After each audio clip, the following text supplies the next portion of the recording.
Hello everyone, welcome back to my YouTube channel mom and care. आज हम लेकर आए हैं आपके लिए एक ऐसा वीडियो जिसमें हम बेबी की स्लीप सीरीज़ के बारे में बात करेंगे। अभी की वीडियो में मैं आपको बताऊंगी 0 to 3 मंथ बेबी की स्लीपिंग पैटर्न के बारे में।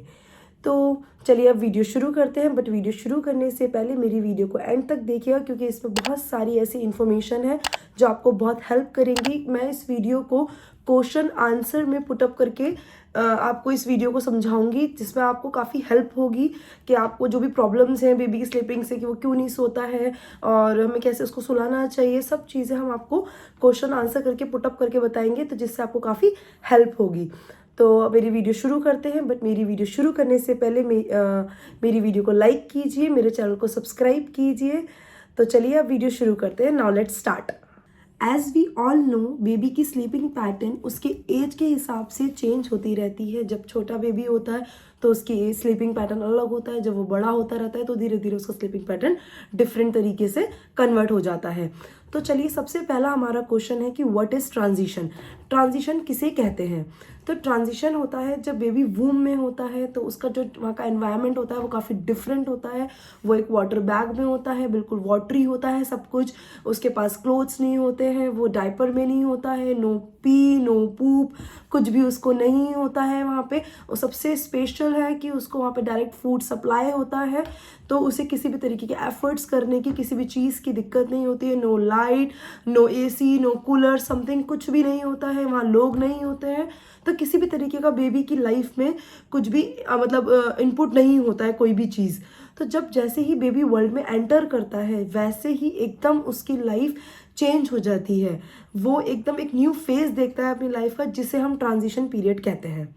हमारा नेक्स्ट क्वेश्चन है, how long do baby sleep. Baby कितनी देर तक सोता है?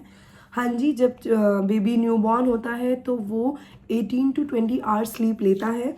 बहुत सारे पेरेंट्स ऐसे हैं जो ये कहेंगे कि नहीं, हमारा तो बेबी कम स्लीप लेता है। बहुत सारे पेरेंट्स ऐसे हैं जो बोलेंगे कि हमारा बेबी इससे ज़्यादा स्लीप लेता है। हाँ जी, सब बेबीज़ का बिल्कुल डिफरेंट पैटर्न है। सब बेबी एकदम डिफरेंट तरीके के स्लीप पैटर्न लेके बॉर्न हुए हैं। कोई ज़्यादा सोते हैं, कोई कम सोते हैं, तो ये सब चलता रहता है। बट मेन चीज़ क्या है, जब आपको, जैसे ही मैंने आपको बताया अभी कि व्हाट इज़ ट्रांजिशन, ट्रांजिशन तो हम बता ही चुके हैं आपको। तो उसमें क्या होता है, बेबी जैसे ही वर्ल्ड में एंटर करता है सब कुछ उसको बिल्कुल डिफरेंट हो जाता है। तो उसको इस चीज़ को एडजस्ट करने में काफ़ी टाइम लगता है। इनफैक्ट उसको पूरा 3 मंथ लगते हैं इस चीज़ को एक्सेप्ट करने में, इस एनवायरनमेंट को एक्सेप्ट करने में, हम लोगों को एक्सेप्ट करने में बहुत काफ़ी टाइम लगता है। तो हम, अगर बेबी नहीं सो रहा है रात में, तो उससे फ्रस्ट्रेट नहीं होना है, क्योंकि ये बेबी कोई सीख कर नहीं आया है कि मुझे जागना है या मुझे ऐसा करना है।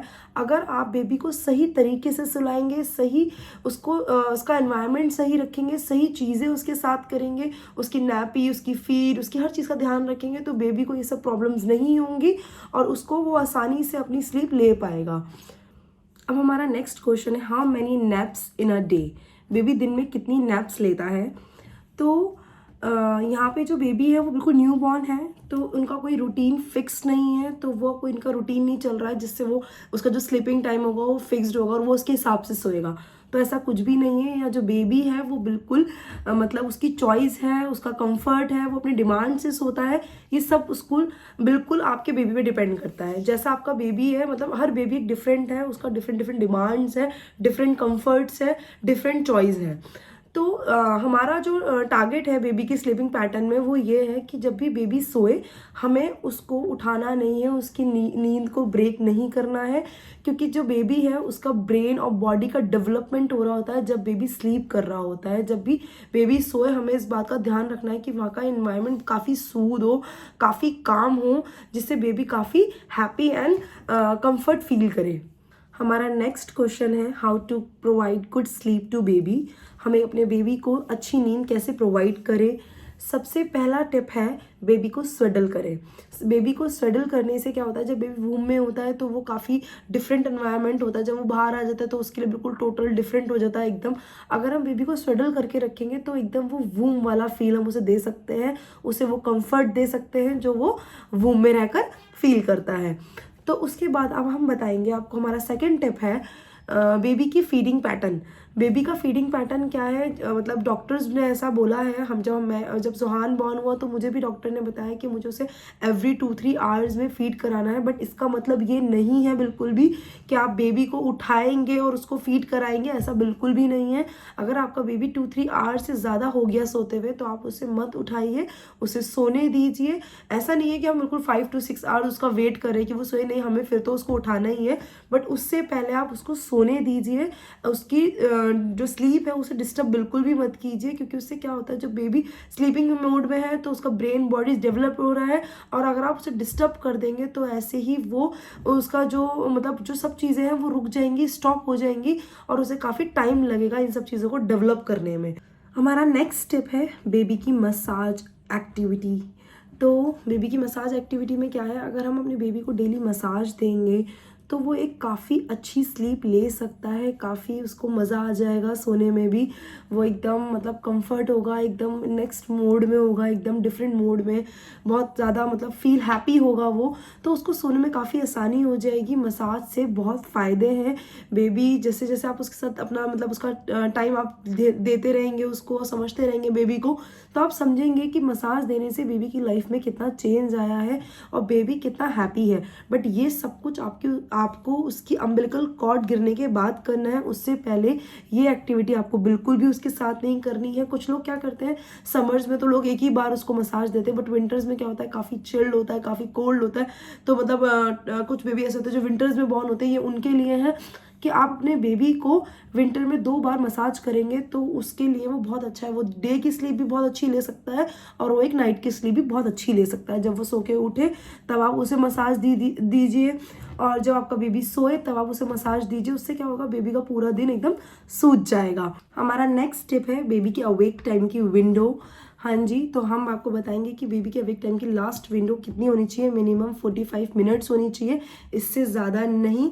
मतलब क्या होता है, कई बार बेबी जब सो रहा होता है और वो जब उठ जाता है, हम लोग उससे खेलते हैं कई बार, तो वो 45 मिनट्स अपना मतलब लास्ट वो उठता है, उसके बाद बेबी सो जाता है। बट कई बार क्या होता है, पेरेंट्स फ्री होते हैं जब बेबी का सोने का टाइम होता है, या आपका कोई फ्रेंड आ गया, कोई मतलब रिलेटिव आ गया, तो हम क्या होता है बेबी को उठाते दिखाते। तो ये सब बिल्कुल भी मत कीजिए, इससे बेबी की स्लीप काफ़ी डिस्टर्ब हो जाती है। बेबी को उसके अकॉर्डिंग सोने दीजिए। बेबी अगर 45 मिनट जाग रहा है तो ये उसका बहुत एग्जॉस्ट पीरियड है। ये उसके बाद उसे सोना ही है। आप उसको ज़बरदस्ती नहीं जगा सकते, इससे उसको काफ़ी प्रॉब्लम हो जाएंगी, उसकी लाइफ काफ़ी डिस्टर्ब हो जाएगी। तो हमें इस चीज़ का बहुत ध्यान रखना है। हमारा लास्ट स्टेप है बेबी रूटीन। बेबी का रूटीन क्या होना चाहिए। बेबी का जब बेबी बॉर्न होता है तो उसका कोई रूटीन नहीं होता है, क्योंकि वो ट्रांजिशन पीरियड में है, वो एडजस्ट कर रहा है, तो उसका भी कोई रूटीन फिक्स नहीं है। तो हम उसको किसी भी रूटीन में नहीं डाल सकते कि नहीं तुम्हें दोपहर में सोना है, रात में नहीं सोना है, रात में इतना देर जागना है, इतनी देर। तो हम उसका कोई भी रूटीन फिक्स नहीं कर सकते। हमें उसके हिसाब से चलना है, वो हमारे हिसाब से नहीं चलेगा। बट धीरे धीरे आप उसके नींद को समझने लगेंगे, वो आपके साथ एडजस्ट करने लगेगा, आप उसके साथ एडजस्ट करने लगेंगे, आप उसके स्लीपिंग पैटर्न को समझने लगेंगे। आप जैसे जैसे वो ग्रो करेगा, चीज़ें उसकी चेंज होती जाएंगी। तो इसीलिए हमें अपने बेबी को रूटीन में लाना है, बट धीरे धीरे, उसके साथ कोई भी जल्दबाजी नहीं करनी है बिल्कुल भी। उसकी स्लीप साइकिल को लेके चलना है, एक पैटर्न लेके चलना है, जिससे वो आगे जाके डिस्टर्ब ना हो और शुरू में भी उसको कोई मतलब डिस्कम्फर्ट ना हो। और साथ में ही बेबी की नींद को स्टडी करो, धीरे धीरे उसे समझो, तो आपको भी काफ़ी आसानी हो जाएगी और बेबी भी डिस्कम्फर्ट नहीं होगा और आप भी उसके नींद के पैटर्न से फ्रस्ट्रेट नहीं होगे। हमारा नेक्स्ट क्वेश्चन है why your baby is not sleeping. हमारा बेबी क्यों नहीं सोता है। तो ये हम इसके कुछ रीज़न्स हैं जो मैं आपको बताती हूँ। और सबसे पहला रीज़न है बेबी की भूख, बेबी का हंगर।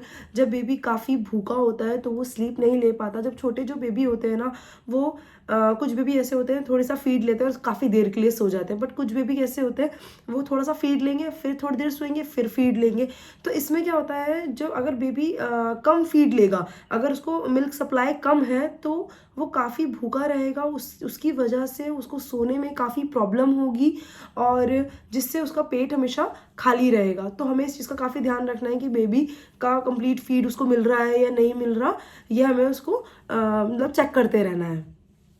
हमारा नेक्स्ट रीज़न है बेबी के वेट डाइपर्स। क्या होता है जब बेबी बॉर्न होता है तो काफ़ी सारे लोगों का ये कहना होता है कि बेबी को क्लोथ नैपी में रखिए, वो ज़्यादा कंफर्ट होगा, न्यू बॉर्न को डायपर्स नहीं पहनाने चाहिए। ऐसा बिल्कुल भी नहीं है।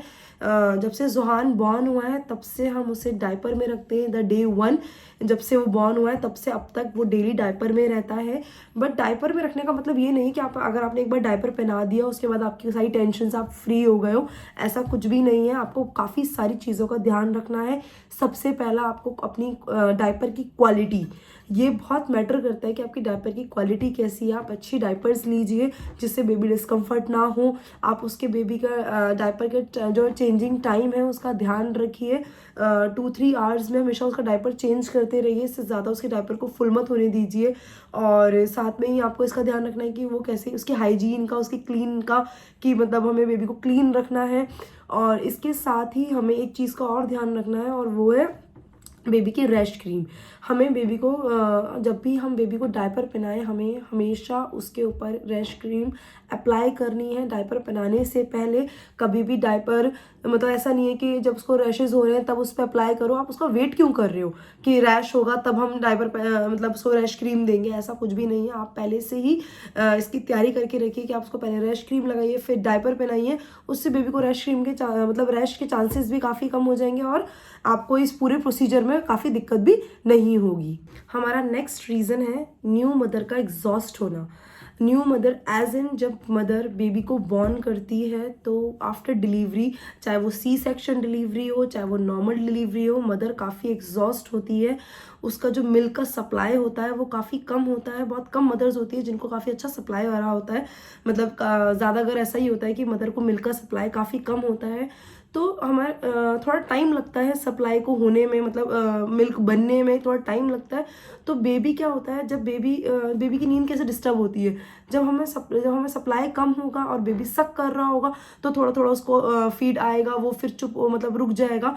तो उससे क्या होता है, बेबी को इससे काफ़ी प्रॉब्लम होती है, उसको काफ़ी दिक्कत होती है कि वो सक कर रहा है और कुछ भी नहीं आ रहा है। तो उसकी वजह से वो अपनी नींद भी नहीं ले पाता है।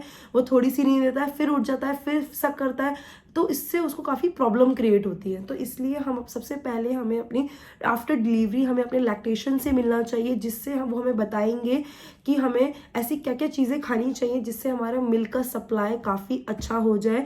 मुझे मेरे डॉक्टर ने, मेरे लैक्टेशन ने लैक्टोबाइट एडवाइस किया था जो मैंने ज़ुहान के टाइम पर खाया और उससे मुझे काफ़ी अच्छा ब्रेस्ट फीड हुआ। तो ये आप भी ट्राई कर सकते हैं, इसका लिंक मैं डिस्क्रिप्शन बॉक्स में दे दूँगी।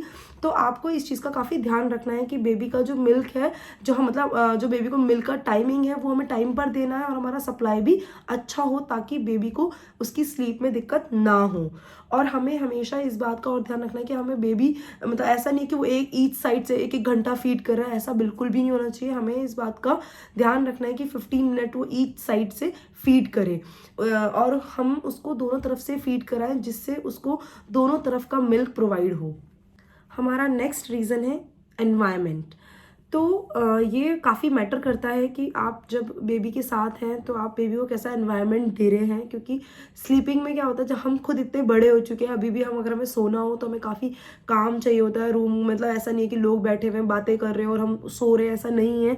तो आप सोचिए कि बेबी के साथ क्या होता होगा और वो कुछ बोल भी नहीं पाता है तो उसे कितना डिस्टर्ब होता होगा। तो ये सब हम एज अ पेरेंट्स हमें खुद ध्यान रखना है। ये सारी चीज़ों का ध्यान हमें अपने बेबी के लिए खुद रखना है। सबसे ज़्यादा है कि रूम का टेम्परेचर कैसा है। अगर एसी चल रहा है तो काफ़ी चिल्ड ना हो, ऐसा नहीं होना चाहिए कि बिल्कुल एकदम एसी चिल्ड पर है और बेबी सो रहा है, ऐसा बिल्कुल भी नहीं करना है। एसी का टेम्परेचर नॉर्मल रखना है। और अगर ऐसा कुछ लोग ऐसा समझते हैं कि बेबी को ठंड लग जाएगी, एसी नहीं चलाना, फ़ैन भी नहीं चलाना, ऐसा भी कुछ नहीं करना है। आपको जैसा आपका वेदर है उसके अकॉर्डिंग आपको अपने बेबी का रूम का टेम्परेचर मेंटेन करके रखना है जिससे बेबी बिल्कुल परेशान ना हो। और उसके साथ साथ ही आपको उसकी क्लोथिंग का भी ध्यान रखना है कि आप उसको समर्स में ऐसा ना हो कि 3-4 लेयर्स बना रहे हैं कि अभी बॉर्न हुआ है तो भी ठंड लग जाएगी, ऐसा कुछ भी नहीं है। बेबी काफ़ी, मतलब बेबी एडजस्ट कर पाता है, चीज़ों को धीरे धीरे एडजस्ट कर लेता है, बट इसका मतलब ये नहीं है कि उसको बिल्कुल मतलब पैक करके रखें हम। तो हमें इसका काफ़ी ध्यान रखना है। और साथ में ही हम उसके लिए रॉकर बाय कर सकते हैं, बेसिनेट बाय कर सकते हैं। मैंने ज़ुहान के लिए अमेजोन से एक मस्टेला का बेसिनेट बाय किया था जिसका लिंक मैं डिस्क्रिप्शन बॉक्स में दे दूंगी। तो वो काफ़ी कंफर्टेबल है और काफ़ी मतलब उसके लिए काफ़ी फ़ायदेमंद रहा। वो अभी भी वो 5th मंथ का हो चुका है, वो अभी तक स्टिल उस पर स्लीप करता है, जिससे वो काफ़ी मतलब कंफर्ट रहता है। उसके अंदर काफ़ी सॉन्ग्स हैं, काफ़ी मतलब बहुत ही सूद है वो, तो उसके लिए उसको काफ़ी आसानी होती है। तो हम इन सब चीज़ों का ध्यान रखें, बेबी के पूरे एनवायरनमेंट को सही रखेंगे तो उससे हमारे बेबी को स्लीप लेने में आसानी होगी। हमारा नेक्स्ट रीज़न है गैस्ट्रिक इशू। कुछ मदर्स अपने बेबी को ब्रेस्ट फीड नहीं करा पाती हैं, कुछ प्रॉब्लम्स की वजह से वो ब्रेस्ट फीड नहीं करा पाती हैं। कुछ मदर्स ऐसी होती हैं जिन्हें मिल्क सप्लाई नहीं होता है, तो उन्हें अपने बेबी को फॉर्मूला फीड्स पे डालना पड़ता है। फॉर्मूला फीड्स बेबीज़ जो होते हैं उनके साथ बहुत ज़्यादा गैस्ट्रिक इश्यूज़ होते हैं, क्योंकि वो जब बॉटल फीड कर रहे होते हैं तो वो सक करते हैं, तो उनके साथ साथ वो एयर भी सक कर लेते हैं, जिसकी वजह से उनका स्टमक काफ़ी अपसेट रहता है। तो हमें इस चीज़ का ध्यान रखना है, क्योंकि जब भी अगर बेबी का स्टमक अपसेट होगा तो बेबी एक अच्छी नींद नहीं ले पाएगा, उसे रिलीफ नहीं मिलेगा।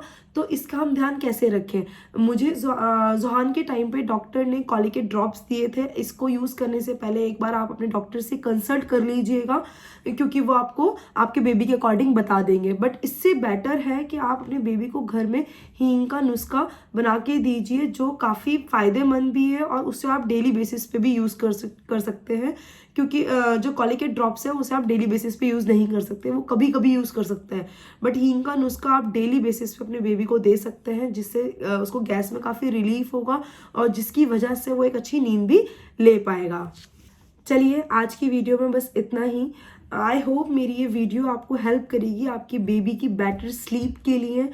तो अगर आपका बेबी इसके बाद भी एक अच्छी स्लीप नहीं ले पा रहा है तो आप प्लीज़ अपने डॉक्टर से कंसल्ट कीजिए, अपने डॉक्टर को दिखाइए अपने बेबी को, ताकि वो एक अच्छा ट्रीटमेंट उसका हो सके। तो चलिए, that's all for today. Bye bye, take care.